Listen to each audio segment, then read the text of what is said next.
Hello everyone, my name is Silent Wisher and we're going to do a quick tutorial on how to use the Company of Heroes World Builder level editor tool. So we're going to go ahead and start by clicking, assuming you found the program, which should be located in your Company of Heroes directory. Now this is for Company of Heroes 2. I am pretty sure it'll work for the Company of Heroes 1, of course, but this is for Company of Heroes 2. You're going to open World Builder EXE, and then you'll get to a window like this. You'll have an extra console window that's a debug window. You don't really need to pay attention to that. You're going to go ahead and go File, New Multiplayer Map, and then it's going to ask you to pick a spot to save your map.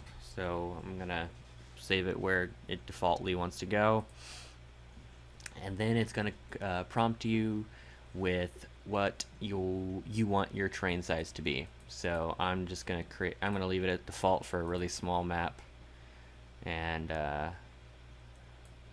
we'll just leave it a small map.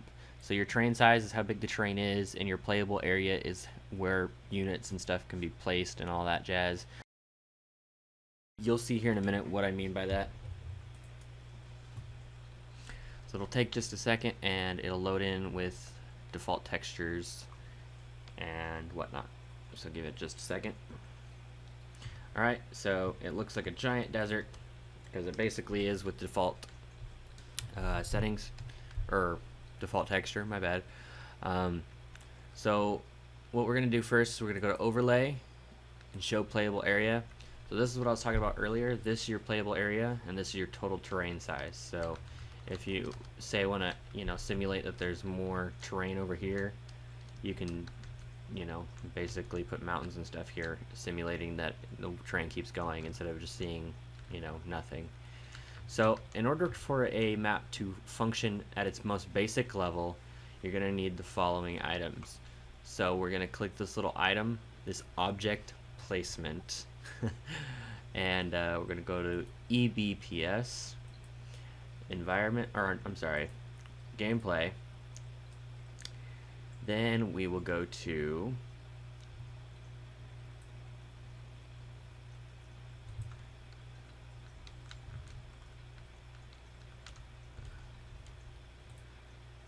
starting position shared territory. Now these gigantic things are basically going to be your bases. So this is going to be a 2-player map, so we're not going to have to place much. Place 2 of them. We'll go ahead and select this by clicking on it or dragging a box around it and selecting player 2 over here at player assignment. And then we'll put player 1. And now we're going to put just a random territory point in the middle. Now we're going to click this little TER button, which is Territory Editor. I'm going to click Calculate. And we forgot something, so we're going to go back here.